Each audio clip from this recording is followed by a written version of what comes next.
আসসালামু আলাইকুম। জাতীয় দৈনিক সংবাদ দিগান্ত পত্রিকার নিয়মিত বিনোদন সংবাদের সাথে আছি আমি ইভা সাদিকা। বাজি নিয়ে ফিরছেন তাহসান মিথিলা।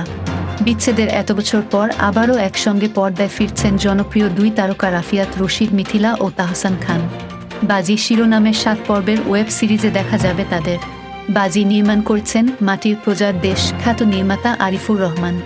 একটি 4 স্টার মানের হোটেলে মাস দুয়েক আগে ওয়েব সিরিজটির কিছু ধাপের শুটিংও হয়ে গেছে।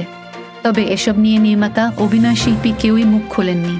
তাহসান মিথিলা ছাড়াও বাজিতে অভিনয় করেছেন বেশ কয়েকজন তারকা অভিনয়শিল্পী।